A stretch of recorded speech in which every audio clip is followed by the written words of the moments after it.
Harrington, what time is it? It's just 10 o'clock, sir. You're due in the grand jury meeting. Yes, I'll go in just a minute. But close that door, please. Radio friends, this is your district attorney speaking. A group of racketeers has moved into the city and taken over the restaurant racket. We've been gathering information on them. But every restaurant owner has been so terrified he's been afraid to testify. But now we've got to start. One restaurant owner, Mr. Tony, was broken by the racket and sent to prison by them to keep him from talking. But we finally heard of Tony's plight and went to the prison and got him out. Now he's anxious to help us smash these racketeers. If you'll excuse me, I've got to go into the grand jury, which is meeting in the room right next to my office here. The grand jury is composed of 23 outstanding citizens who meet behind closed doors and hear testimony and decide whether that testimony warrants their issuing an indictment for the arrest of the suspect. What goes on inside the grand jury is strictly private, but I do want you to hear this one. Excuse me while I go in. Well, I seem to be regrettable. Good evening, gentlemen. Mr. District Attorney, we've just been going over this information you've gathered about the restaurant racketeers. You say here that Mr. Tony is willing to work closely with you. Mr. Tony will tell me everything he knows. Well, do you consider his life will be endangered by doing so? Not at all. And we've sent his family away to a little cottage down south. No one but my immediate staff and myself knows where they are. We even changed Tony's own personal appearance, and I doubt if even his own wife could recognize him now. We've done everything possible to protect Mr. Tony and his family from the racketeers. Who's that? The Ohio kid. Come in. You're late. Hurry up. I couldn't get here before, Duke. What are you sore about? Sit down. Want some peanuts? Ah. What took you so long? I had a date with a girlfriend. You're playing around with that dame too much. Now listen, kid, you got a job to do. Well, name it. You know Tony, that restaurant owner we had sent away? Sure, he's safe. You had him put in solitary so he couldn't talk, didn't you? Yeah, but he ain't there now. What do you mean he ain't there now? Well, he put up some song and dance that he was a murderer. They kept him in solitary, but a member of the prison commission was going through the prison and heard about him yelling that he wanted to see the DA and confess a murder. This guy made the warden tell the DA, and the DA went down to see Tony. You think Tony sang to the DA? Well, must have told him everything, or why should the DA remove him from the pen? The DA's got Tony out? Yeah, and he's got him hid away. And you gotta find where, kid. Yeah, but can't you give me a steer at least? There's an awful lot of guys in this world, you know. That's your job. What do you think I've been paying you for? For getting guys out of the way, but not finding them in the first place. You do as I tell you, see? Okay. And get him before he spills everything he knows. All right. And another thing. That dame of yours. She knows too much. She's all right. That's what they all think. I tell you she ain't all right. I'm telling you she'd up and quit you for the first good-looking guy that came along. What's the matter with my looks? I'm telling you to watch her. That dame makes any trouble, you're responsible for her, kid. Just remember, if there's any trouble because of her, I'm holding you responsible. You've got a gripe, Duke. Now, don't you worry about me. I've seen too many guys get double-crossed by a dame and then the whole mob suffers with them. I get rid of her, kid. Maybe. But lay off, Duke. You're just gripey today. She's all right for a while. And I'll get Tony for you. Well, you get Tony, and I won't say nothing about the dame. Now, go ahead and get Tony. Right now, they're having a grand jury meeting, and I wouldn't be surprised if they was working on some of the stuff Tony has spilled. Then we would like to have you arrest them immediately, Mr. District Attorney.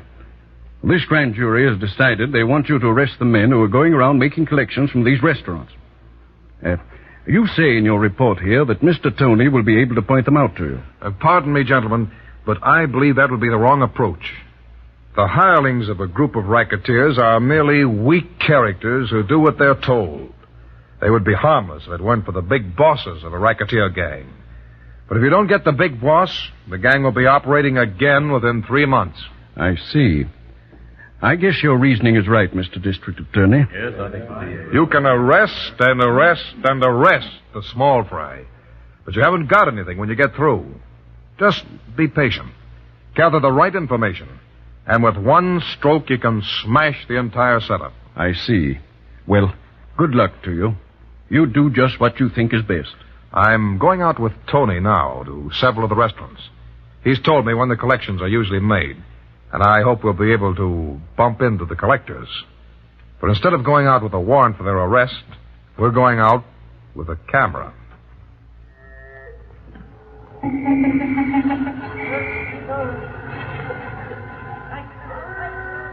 Feel nervous at all, Tony? Oh, no, sir. I'll point out the collectors the minute I see them. Think you recognize them all right? Oh, yes, Mr. District Attorney. I paid them enough money. Just call me D.A., Tony. We know each other pretty well by now. I wish I'd known you better before I lost my restaurant. I was a fool not to talk. So this restaurant is Carlos, huh? Yes, he's a friend of mine. He wanted to hire me when I lost my restaurant, but he was afraid to. This is close enough. We can Look. see it. Where? Those two men going in the restaurant now. They're the collectors. Shall I snap them, D.A.? Oh, wait until they get inside the restaurant, Harrington, and then go into action. If you can, get some good pictures of them while the owner is paying them off. And forget you're one of those camera fiends. Just get as many pictures as you can, in or out of focus. They both carry guns. The heavyset fella hit me over the head with a blackjack one time. Look through this window, Harrington. There's better light. The owner is getting an envelope from the cash register. This'll make a corking picture. Keep snapping, Harrington. Snap all you can. I've got them square in the lens. I'm taking so many it'll almost be like movies. Now, let's get back into the car before they come out. Come on. We'll visit a couple of more restaurants with Tony.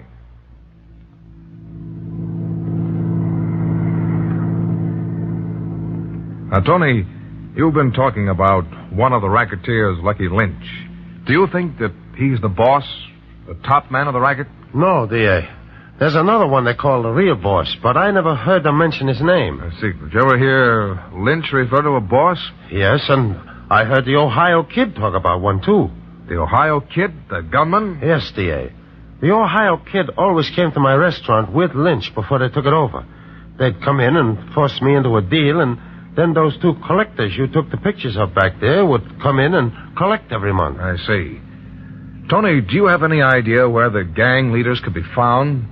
Perhaps a restaurant that they may have mentioned as a meeting place? I don't know. Yes. I heard them talk of the Harwich restaurant several times. The Harwich restaurant. Know where it is? Oh, yes, sir. All right, you tell Harrington where it is, Tony. I'd like to get a good look at it. Keep headed just the way you are, Mr. Harrington, and then we'll turn to the right a couple of blocks down. So this is the...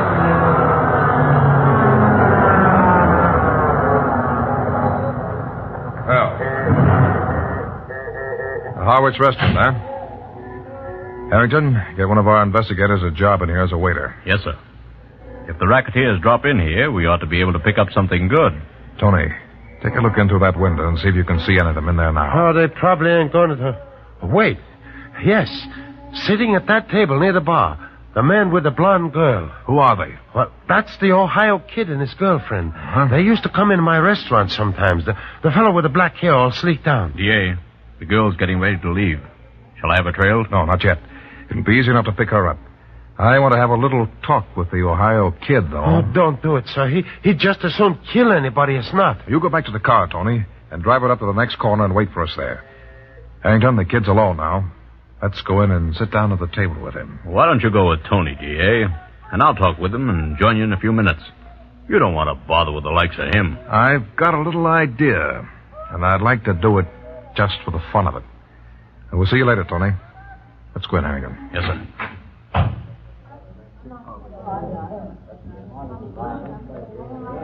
Hello, kid. Who are you? Mind if we sit down? Go chase yourself. I want to be alone. We'll sit down anyway. Have a seat, Harrington. I told you I want to be alone. I don't know you guys. You'll know us soon enough, kid.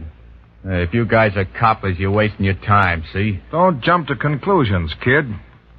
Don't you know it's bad luck to drink alone? Is it? Hey, listen, you. Get out of that chair or I'll blow you out. He's threatening us, Harrington. He wouldn't expect it from such a well-dressed gentleman. That's a nice flower you're wearing, kid. In about 1 second, you'll get plenty of flowers. What do you want? Kid, this is Inspector Harrington. I'm the district attorney. Does that mean anything to you? Not a thing. You got nothing on me. Of course not, kid. We just saw you here and dropped in to introduce ourselves. What are you drinking? None of your business. I'll discount the remark. Finish that drink, kid. Don't let us stop you. I'm particular who I drink with. I said finish that drink. What's this all about, D.A.? I said pick up that glass and drink. Okay. You don't have to get nasty. Now, you satisfied? That's all, kid. Now beat it. You can't tell me what to do. I said beat it. I'll give you just 5 seconds. Okay. But I'll be seeing you again, D.A. He never said a truer thing in his life. For a while, I didn't get what you were up to, D.A. Oh, so you caught on? Well, the kid didn't. Harrington, wrap the kid's glass in a napkin and put it in your pocket. I was watching how he held it. There ought to be some good fingerprints on this. We'll go back and have the prints checked. I have a feeling we'll find the kid has quite a history back of him. Hello, Mr. Harwich. Lillian. How about a little kiss? Came as soon as I could. I told the Ohio kid I had some shopping to do. So I left him at the table, walked around the block, and came in the back door. I know. I was watching you. How could you see? Say, I don't manage this restaurant for nothing. Mhm. Lots of times I like to sit in my office here and see what's going on with the diners. Now, look.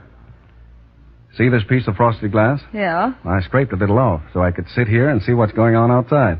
And you saw me having dinner with a kid. Yeah, and I saw plenty of other things, too. Hey, you're pretty smart.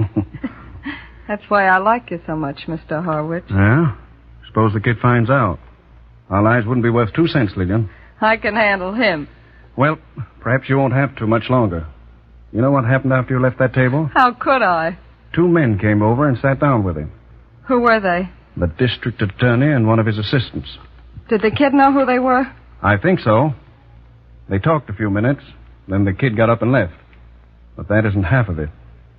After he left, the district attorney and his assistant picked up the glass the kid had been drinking from. I don't get it. Why did they do that? Fingerprints. Oh. See, they'll check and know who he is quick enough. I'll go and tell him. Oh, wait a minute. Remember, your boyfriend and his racketeers have been bleeding this restaurant. Oh. And I happen to be a restaurant man. Yeah, but they're apt to catch him now and send him to the chair. Suppose they do. He deserves it. Oh, I can't let him do that. Now, look, you said you were kind of stuck on me, didn't you? Oh, I am, Mr. Harwich. Honest, I am. Well, Well, what? why go and tell the kid about the district attorney getting his fingerprints? Oh, You know, if the kid found out you kind of liked me, he'd kill you. Perhaps me, too. yeah. And if I didn't say anything... Well, he may get what's coming to him. Yeah. Well, okay. You coming up to see me tomorrow? Well, I don't think I ought to take a chance to go to your place, Lillian. Suppose the kid found out. Oh, he won't, I promise. Bring up some other girl with you or something. We've never had a chance to sit down and talk as 2 human beings. I've just seen you in the restaurant here, and we don't dare go to any place together because the kid might find out and do something. Well, if you think it's all right, I'll come up. Please. Come up tomorrow afternoon. All right, if you say so. I'll see the kid doesn't know a thing about it. And Mr. Harwich, Yeah? I won't say anything about what you just told me. Thanks, Lillian. I'll be seeing you tomorrow. There are thousands and thousands of men in this country today who have been crushed by the rackets. There are thousands of homes which have been broken, thousands of men and women who have been killed or injured for life. Organized crime is responsible for more deaths and more money losses than a great war between nations. Each year in this country alone, the crime bill exceeds $15 billion. More than $115 for every man, woman, and child in the United States. The names of all characters in Mr. District Attorney are, for obvious reasons, fictitious. Mr. District Attorney, dramatized by Phillips H. Lord, will be with you again Monday. This is the National Broadcasting Company, RCA Building, Radio City, New York.